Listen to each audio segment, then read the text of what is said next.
I became anxious to make money. I tried joining a confraternal group, and I did. He was with some friends, and those guys were cultists. I thought of occultism and mysticism. So at that time also, I had become addicted to drugs. I used marijuana. Something is wrong. How would small boys like you that I know be throwing money around? Because they were throwing money around like at a rate that I was not comfortable with. They intimidated me so much.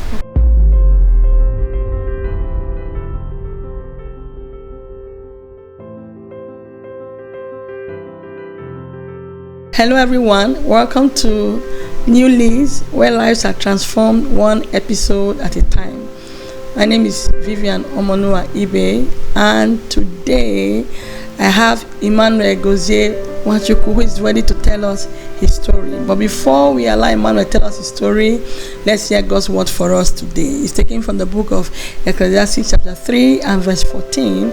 I'm reading from the King James translation, and it says, whatever the Lord doeth shall be forever, nothing can be added to it, nothing can be taken away from it. This the Lord doeth, that men will fear before him. It's my prayer for everyone listening or watching that God's grace will be sufficient for you, so that whatever God has begun in your life will find fulfillment in your life. You will not be a tool to abort God's plan. You will, by God's grace, align to his plan so that his pleasure will prosper in your life in Jesus' name. So Emmanuel, welcome to New LEASE today, and we're actually happy to have you here. So Emmanuel, go straight to your story. Okay, thank you very much for the opportunity, Mommy. Yeah. I'm glad to be on New LEASE today, and my story begins like this. I was born in a Christian family where values are basic and like principle very, very important. So I was taught to grow and become a responsible person. But somewhere along the line, I lost direction. Okay. That was in my 400 level, specifically 400 level. Okay, what school? In the university, I schooled at Futo. Okay. Yeah, I studied agricultural economics at Futo, and that year I was just rounding up with service in NIFES. I was a NIFES executive at that time. Wow. And then I knew I had this burden in my heart to make impact, like, though not necessarily to solve people's problems, though I like solving problems. I like being the source of solution to challenges in any environment where I find myself. Okay. But as at that time, it was not necessarily for the people, it was for myself, because I wanted to like build a kind of personality where I'm famous and known for providing solutions, for being wealthy, for many things. I used to tell myself that time that I'll become Christian Mark Zuckerberg. Okay. Because I wanted to build softwares like that which Mark has built, and then I needed money to do that. I needed to get exposed to some tech informations and different lots of things I needed to know just to make money, so that I could start working on my goals. Okay. I became, and that anxiety at that time led me to start looking for how to make money. Then I initially, before that time, I was also anxious to make money, and we're doing some stuff. Like I used to work with my mom at that time, who used to be a caterer, decorating, and all the rest of that. So I used to work with her. So at that particular point in time now, when I was just stopping my service in NIFES in particular, I became too anxious to the point where I no longer cared about whether it was a right thing I did to make the money or a wrong thing. Okay. So I first of all consulted them. I tried joining a confraternal group, and I did. Okay, while in school? Yes, while in school. And why still in NIFES? Yes, then I was no longer fully in NIFES because I was like one leg in, one leg out. My friends in NIFES, they were all over school and everywhere searching for me, trying to get my attention, but so that time I was avoiding them. Okay, now you said you were one leg in NIFES, one leg out. That's because you knew that you were going against the principles of NIFES. Yes, as at that time I already had friends who were cultists, and it's the funny part of it is that it began as though I was trying to win them to Christ. Okay. That's how they were my classmates in most of the three of them were my classmates in school. So it was like I was preaching to these people to come to church, and two of them came once.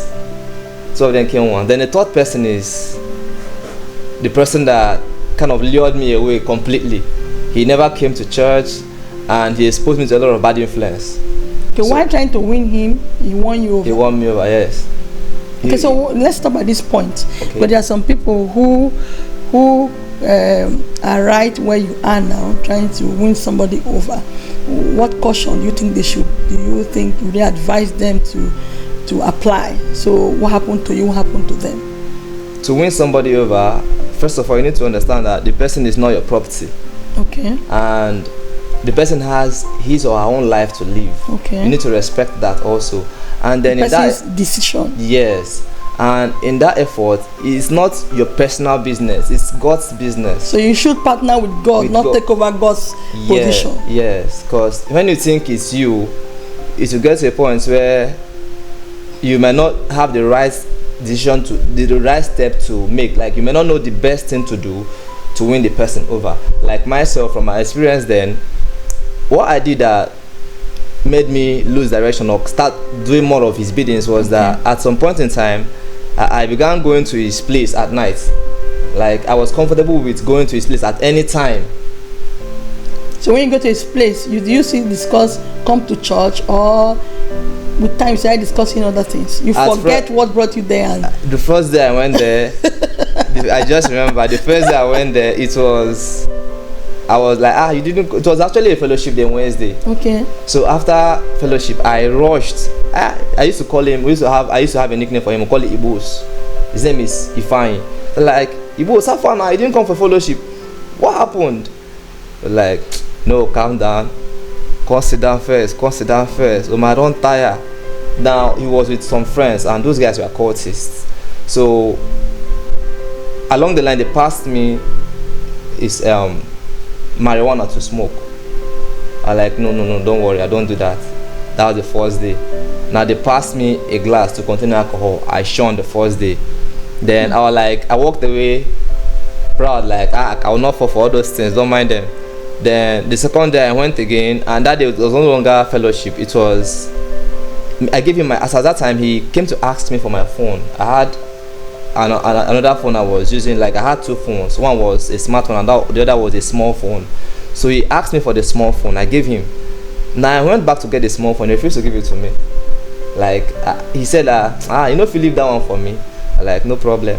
Then he now introduced me to his friends who were cultists. Like, mo just day now, why you want rush go safe? That was the first day I started drinking with them.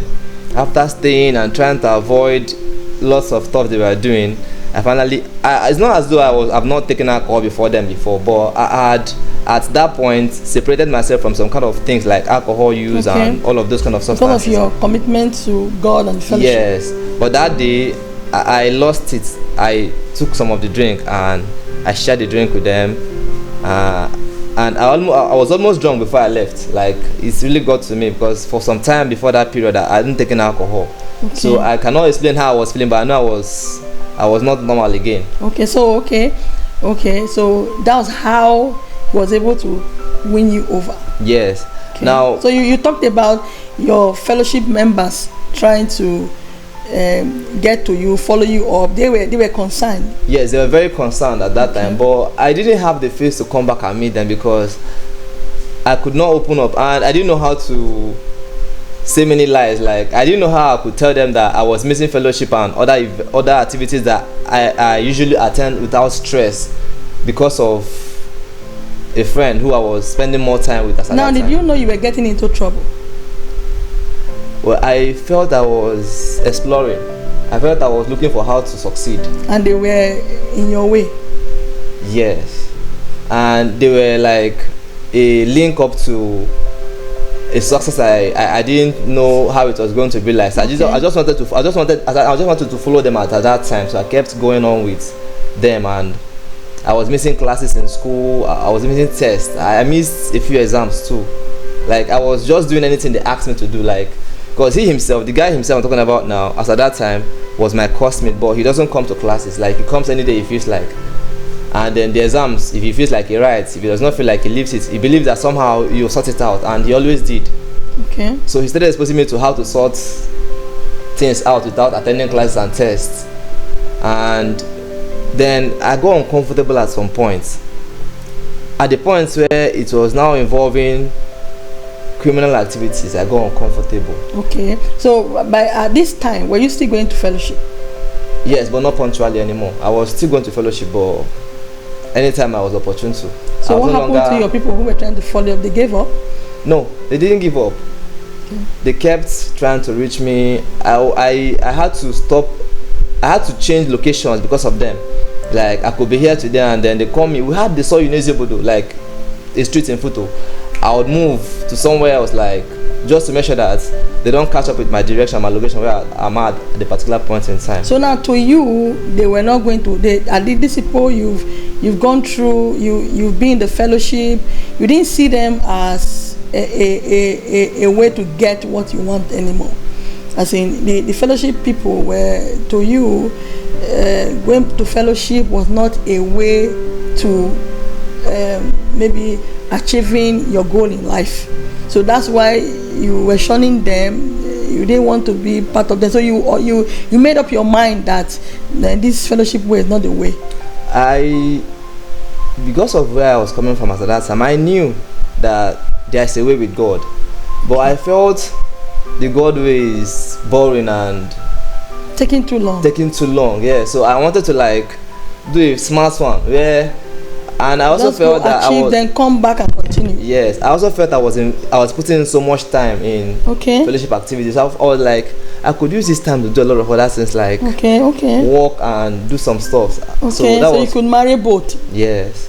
So I started giving less time to godly activities. Okay, like people will say, heaven help those who help themselves. That was my mindset at that time. So when they started introducing or trying to lure me to indulge with them in criminal activities, I was uncomfortable. It made me leave school for a while.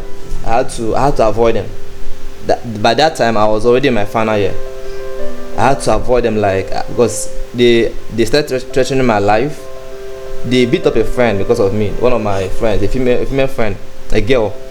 We were very close at that time. So one day they felt they could use her as a bet to get me. Okay. And I knew that also, that they could do things like that. So they met her and told her to call me to come and meet her, and she called me.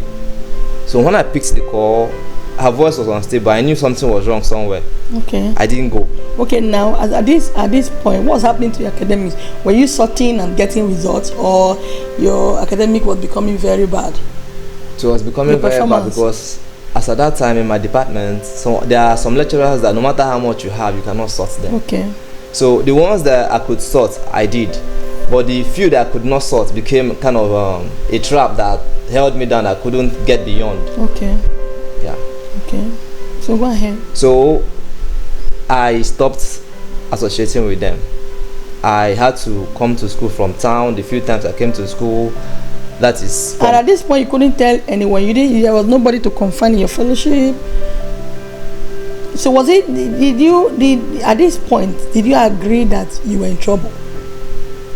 Yes, but the trouble I was seeing was not the trouble that I had lost direction. It was the fact that those guys want to make me a criminal. Okay. And I was not comfortable. I mean, I'm not a, in quote, very nice person, so to say. God has helped me. I'm becoming much better. But the point is that it's not as though I didn't want to do incriminating things or some. But the kind of activities they were involving in were too hard for me to cope with. Okay. They at some time, they used to go snatch people's phones, bags, like face open, no covering. I was not comfortable with coming to meet somebody, look at you straight in your eye and tell me to give you your no. I didn't have that courage, so I tried to avoid that part. Okay. So I left them. So how did you end up in school? I didn't finish my, as at the time I should have. I had to abandon studies and then move because of the fact that my life was at risk around them. So you dumped school? Yes. Okay. So I left. That was in my final year actually. At a particular point in time, I could not continue hiding from them. They kind of were looking for me at every corner possible. So I stopped going to school completely. So I didn't stop there too. It's not as though when it happened I now went back to church or went back to I repented or became more responsible.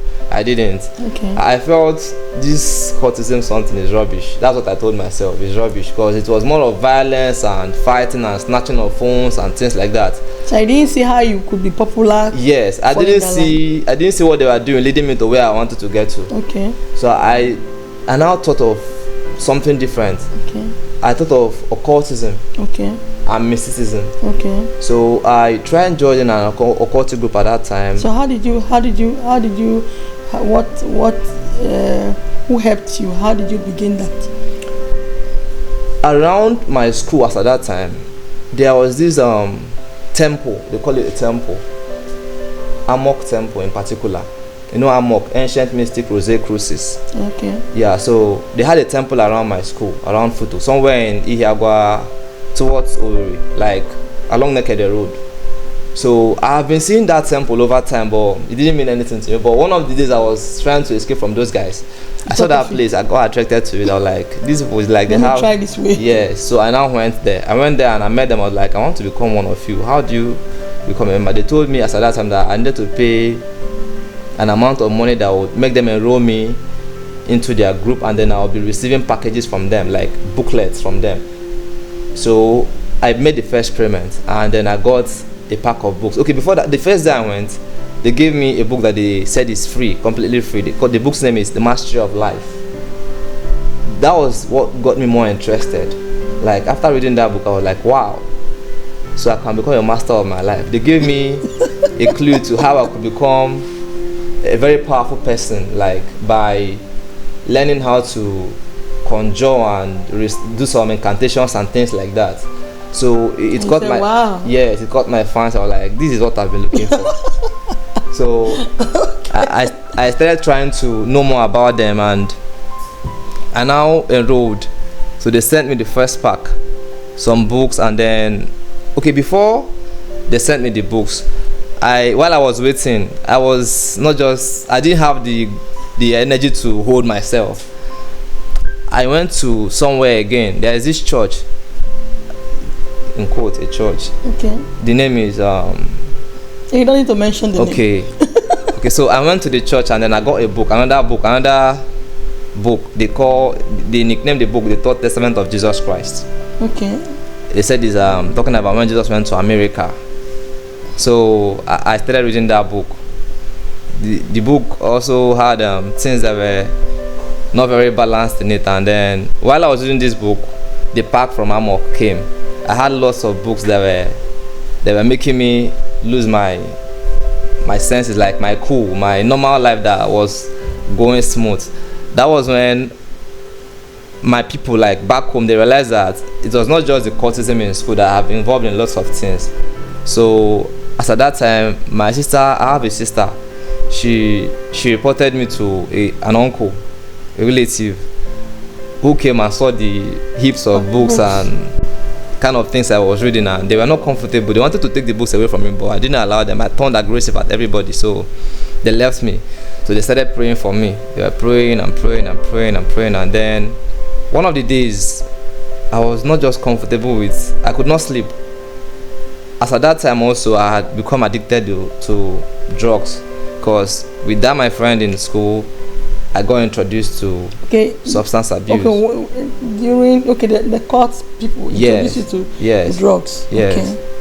Okay. I started going out with them and like spending time with them in my 400 level. So between 400 level and 500 level, I had already settled with relating with them, use of substance, all of those things that I was rejecting at first. I took them. So you want to name the substance you used? I used marijuana, an extract of cocaine they call Thailand. That is they call it around. It's kind of a mix of some substance, some extract of cocaine and heroin. Okay. Then I use crack also, which is also made from cocaine. I used almost every substance I could. I knew about at that time, like tramadol. Those ones are the very easily affordable ones, because at that time it was not as expensive as it is now. Codeine, almost every substance. Because with those guys, it was just as though we did everything that came around. Like one person could go out and then buy tramadol and come back, and then almost everybody is, or more pop ourselves. Everybody is picking a pill or something like that. So that was the kind of life we were living at that time. But as at this time, I was now studying these weird books. I had already left school. I was no longer in the school environment. I was back home. I went to my village, because even staying in Owerri at that time, I was scared of staying in Owerri town. I grew up in Owerri town, but I could not feel comfortable in Owerri town again. So I had to go to my village. That was where I was at that time, and I was studying like voraciously. I was reading those books as though there is gold inside them to extract, because they caught my fancy. I wanted to understand how to become a powerful person, like conjure power and do mystic things. It was close to what I was picturing. Okay. Though my initial attraction was tech, but I was like, okay, since I've not been able to establish the kind of tech platform I want to establish, I can start something with this. Then over time, while my people were praying and hoping I get better, one day I realized that I was no longer myself. I think that day what led to it was that I was cleaning my parents' room. My parents were late at that time. So I saw a Bible my mom had given me when I was 8 as a gift. When I picked the Bible, I remembered who I was as at 8 years. The kind of dreams I had and everything. It just came like a picture in front of me. I broke down in tears. So I could not contain it, and then the next morning I picked some of the books, not all of them. I picked some of them and burnt them. Those books that they sent me. Yes, I kept some in case. I just knew I cannot just burn all at once. Let me just reserve some. I reserved 2 of the books. Then, as I burnt those books that morning, I felt a kind of relief. And then I told my younger sister that she was around then too. I told her there's this church they've been inviting me to come to. They told the man that I was going mad, that I needed prayer, I needed deliverance. So I told her, can we go to that church today? She said yes, let's go. So now when the man told me that I'm okay, nothing is wrong with me, that I just have been exposed to negative information. And I knew I was exposed to lots of information too, but I didn't know how to get out of it at that time. My struggle was, complicated. The information, what did they do to you? What you got? How were you feeling? Were you actually now a mystic? I realized that some things that were, seemingly humanly impossible were possible. Like to manipulate things around our environment. Like they made me believe that I could manipulate people. Were you able to do that at then? That was where I got frustrated. I was trying to, but I never really had a successful. Okay. But I knew also that at that time that I was becoming different, in the sense that I could stay indoors for a few days just studying, and then I could also manipulate some persons around, like by some things I do. I could make somebody feel I needed help, and then they help me. Maybe get things around, like maybe buy something, or I was doing the cheap things that the books were talking about, but I couldn't do the very extraordinary things yes, they told you could do. Yes, and that was where I was looking at. I was not really looking at playing around with people, and then it was just kind of mind games. I felt it was kind of a normal thing to do mind games and then convince people to do things and that kind of a thing. So then I now had courage to leave home, and I left home as at that time. That is that period. I went back to Owerri. I was not feeling much better, and then, but I was not still, safe completely, in the sense that I had not gone back to my origin. I was still, anxious to make money. So that was where I now had to go to some friends who were doing fraud. Okay. That was where fraud came in. Okay. So I went to visit those guys. It was first of all a visit. I went, stayed a week with them. That caught my fancy too. I was like, oh boy, you guys, something is wrong. How would small boys like you that I know be throwing money around? Like, because they were throwing money around like at a rate that I was not comfortable with. They intimidated me so much. Okay. So I joined them. I told them I would go and prepare and come back. So I went back home, said all the million lies I could generate in my head, and then gathered money from my people, and then I bought a laptop. I went to stay with them. So we started working together, and then that was ending of 2018. So at this point now, what was your relationship with God like? No relationship with God. God was like an alien at that time. Though I knew, I always knew that there is a God in heaven who rules over the affairs of men, and then He's the creator and maker of everything. But wasn't His way? Maybe at that time, His ways were not helping you accomplish what you wanted to become. So, as at that time, I felt I could develop a purpose for myself and fulfill it. Okay. That's where I think that is the mistake I made that led me into all of those experiences, because I already pictured who I wanted to be. Okay. Not basically what God. I know God made me. I'm not arguing. I've never argued that far that there's a God, but okay. I didn't really bother to ask myself, if God made me, that means He made me for a purpose. Okay. So I was just trying to fulfill what I wanted, not what God wanted. Okay. And that's where God also made it, well, let's say, difficult for me, in the sense that He just kept me there and allowed me to discover that it has to be what He wants, not what I want. Okay. Okay. So go ahead. So I got into the fraud stuff, and money was coming, and we were working and cheating people. And I remember there's one particular woman I chatted that till today I regret, because she was a Mexican and she was living in North Carolina, USA. Okay. She was married, and it was the husband who brought her to USA. But then she had a son, so she made the husband travel back to Mexico because of me. Like, I promised her, there is this type of fraud they call military. It's kind of a fake military personnel who is on a mission for United States government, which is not realistic. And then so she felt I was this very handsome military guy who was coming back from Afghanistan and who never came back. So she wrecked her relationship with her husband. Yes. For you. Yes, I made them had a friction in their relationship, which involved the court. So the court asked him to leave the house for her and her son. So the man had to go back to Mexico and then start applying to come back to US with a new he needed to go back and then come back. He didn't have a base anymore, so he needed to go back and prepare to come back if he must come back to the United States of America. And till today, if I remember it, I'll just say, God, please pardon me, I'm sorry. It's kind of a very bad memory. But the point is that while they're doing the fraud, I realized that my substance abuse became extreme. Okay. I had access to more money at that time, and so you're getting money to destroy yourself. Yes. At one particular point in time, I was living with 8 boys that were 8 in the house. It was a 3-bedroom apartment, and then there were 8 guys living in the house, and all of us were drug abusers. That we were all substance people. Just that different people had different interests, but all of us had one particular substance or the other they were using. And a few persons like myself and about 2 or 3 other persons were using all the substances. So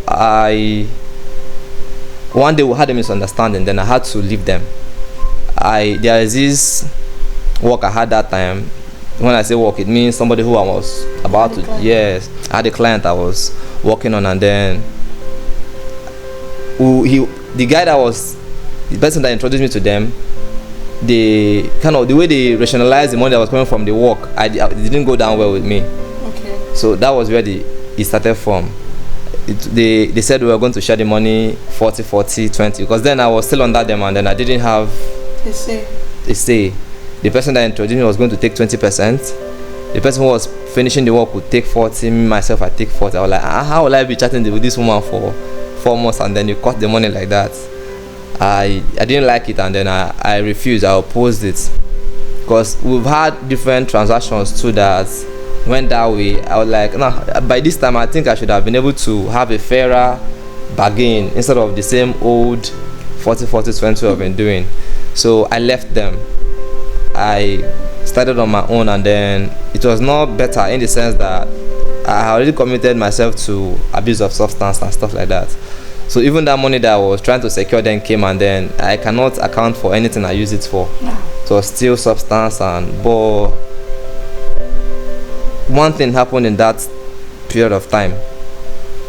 I realized that I lost my peace. Like, I was no longer feeling good with myself. I just realized that this is not who I'm supposed to be. But now the problem I had was how to become who I'm supposed to be. I didn't know how to go about it, and that lingered for a long period of time. Okay. During that period, I had to leave Owerri. I came to Port Harcourt, where I stay now.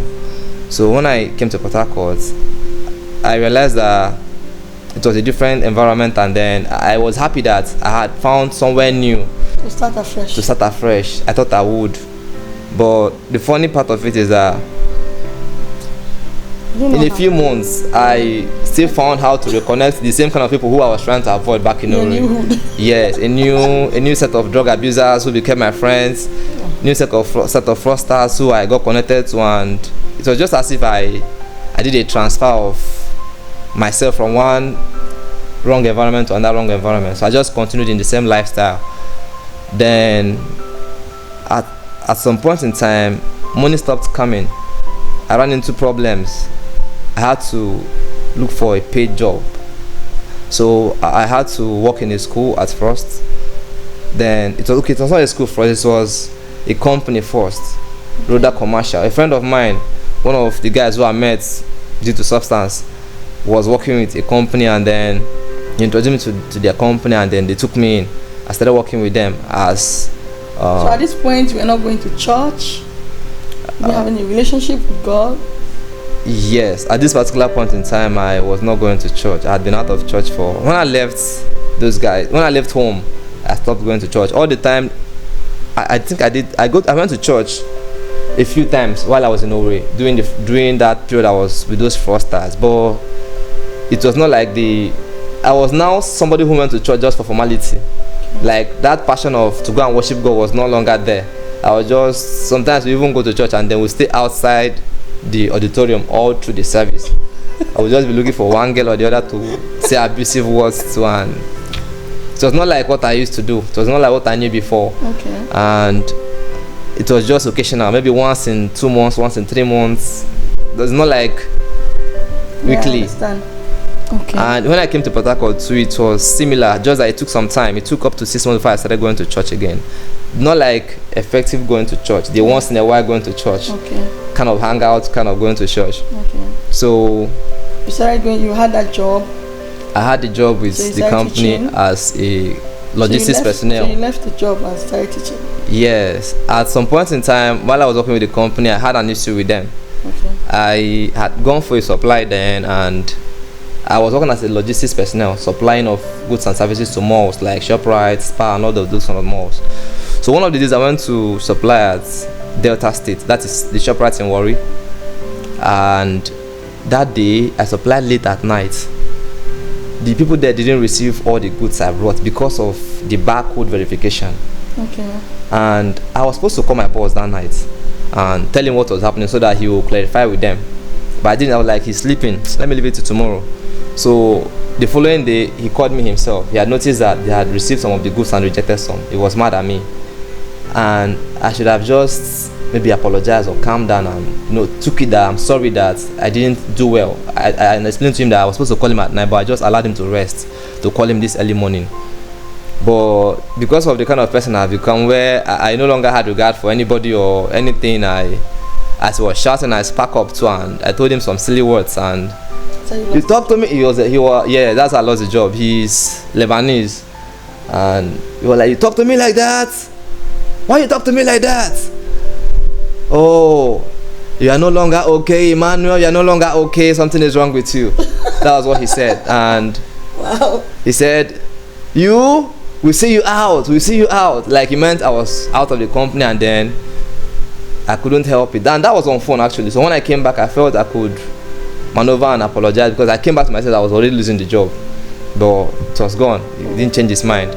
So I left the company. I got a school job. I started teaching in a school. The school was close to a place where I buy drugs. And as foolish as I was then, I used to leave school to go and take those and come back. And the owner of the school... What was drug doing to you? It was kind of a way of relaxing. Okay. So did it affect your relationship with people? It make were you a violent person by reason of drugs? What side effects you actually getting? I never became violent at any point in time, but I knew I easily get upset. Okay. I was exposed to a little of violence at some point in time with those guys, those my friends in school, and I saw some violence things like some shootings and things like that, and I decided not to get involved in violence. So when I feel upset, I just leave the environment. Okay. But it made me more of a loner. Okay. Only people who were like me could stay with me. Okay. I didn't want to stay around normal people anymore. Like, if you are not taking drugs, I see you as one rebel. You're going to see, I felt you will not like me, you will not like my environment. I had reservations for people who were not in that kind of life I was in. Okay. So you're only comfortable with your kind of people? Yes. So it made me spend more time with people who were taking drugs. And it made me take more drugs. It kind of increased the addiction rate. Okay. So where did your transformation begin? It began when one of the days I met somebody. Before the day I met her, like I said before, I already knew that the life I was living was no longer, or it's no longer what I should be doing. I knew I'd lost direction. I knew I was destroying myself. I knew I could just die anytime. I knew lots of things were not okay. I knew that I needed help, but I didn't know how to find help. I knew also that I'd become very addicted, but I didn't know how to break the habit. Sometimes, as at that time, I would tell myself, like end of month or maybe end of year, I'll tell myself, this year, as we're entering the new year, I will not smoke again in my life. God, if I smoke. New Year resolution. Funny enough, yes. Each of those times I made those decisions, it will not last up to 24 hours. I'll break the resolution. Yes, like I could decide it this night and then maybe it's end of month, first of the new month. See yourself. I'll see myself. It's not even as if I knew how I got into it. Not as if it happened accidentally. Just that I'll tell myself, okay, just one more, take one more. This is all happening inside of me now. I'll just tell myself. And the things that make me do them are very minor things. Maybe I could maybe get some money that I didn't expect to get, or something could happen and I feel sober or I feel excited. The two extreme points of emotions make me take drugs. Okay. As at that time. Okay, Mane, did you gamble at any point? Yeah, I did heavily. Heavily? Yeah. I didn't mention that at first. I did heavily. I started gambling with those my friends in school, because some of the things I did then was to gamble. When we stayed together, we played cards. Instead from playing cards, just normal cards. At some point they will say, I'll win you. You know, sabi play. Put on money, put 100 naira. Put 100 naira. Okay, now, but I think this gambling is a very serious thing for some people right now. I want you to actually talk about gambling. How does gambling actually get into you, and what does it do to you, and how does that addiction really hold you fast? And you were a gambler. You're no longer gambling. No, I don't gamble anymore. Okay, so what helped you out of gambling before we actually go to the total restoration? Because this is I've met people who have this problem, and it's like a very big problem. And there might be somebody watching us right now who is having this issue. I believe that the addiction to gambling is something that happens based on two things. That's my point of view anyways. The first is that you might, if you are gambling, you have a level of greed in you. Okay. First. Secondly, you don't want to let go. So at first you felt you could make some gain with. So the devil actually capitalizes on your greed. Yes, he works with your greed. He makes you see how you could win 10 million naira with just 100 naira. So you now start trying to work it out. Does anybody ever enjoy do anything with gambling? Some persons win monies at some point in time and are able to do things with it, but I don't. I know people who gamble. They're like a lot I've seen. They are always wretched people. Okay, yeah. Because you gamble, you make money, you still gamble. You gamble with the money, you make money, you still gamble with the money. I've not met anybody who has actually done anything tangible with gambling. Yeah, I'm of that opinion that most of the persons who gamble struggle in their finances. That is true. Yes. Because gambling on its own is. Because even if you gamble and build a house, it's just a matter of time. You gamble with that same house. Yes, that's the truth. So gamblers don't add, and they don't acquire any value to sustain it. They acquire it to use it as a tool for the next win they're looking for. Okay, so go back to what you were saying before I interrupted you. So what actually you said, the devil capitalizes on your yes, he works on your greed in the sense that it makes you see a picture of an amount you could win, you could earn from gambling, which is like a win, and then you start pursuing that amount. That's the first lure. Okay. The second is that when you get on it and then maybe you lost the first time, now you don't want to let go or put a stop loss sign. That is, you felt, okay, I didn't win now, I could win again. Okay. You try again and you try again, you just keep trying again and again. Even when you win, you still want to try again to win a bigger amount. You don't gamble to get satisfied. Okay. That is, it kind of has a way of boosting your appetite to gamble more, to win more. Okay. So you don't get satisfied. Even if you win that 10 million you were pursuing, like I said, just that's an example. You would want to win 100. So you could even share the 10 million into two and gamble with half of it. That is 5 million. Okay. So Emmanuel, I want you to tell us how your situation came and how you handled the gambling. One of the days that was in 2022, I went to the place I usually buy substance, and I had left school angry, and it was deep into December. I can't think, okay, not deep into December, I think it was between 1st and 3rd of December, I think so. Then I had gone there very upset because the place I was working at that time, they hadn't paid me for a while. So I felt very uncomfortable, and then I just took my papers, like my stuff from school, and I went there, bought some stuff, and I was just thinking through my experience and how I was struggling to meet up even though I was working. Then somebody came to preach in that environment. Okay, so Emmanuel, I am afraid it's how far we go today. Our time is up. So listeners, in the next episode, Emmanuel will come talk to us. I know Emmanuel will tell you how he got restored. If there were instances where he had a relapse, he's going to tell us, and he's also going to tell us who he is now and the path he's towing to actually achieve what he all the time wanted to achieve in his life. Yeah, we have come to the end of today's episode.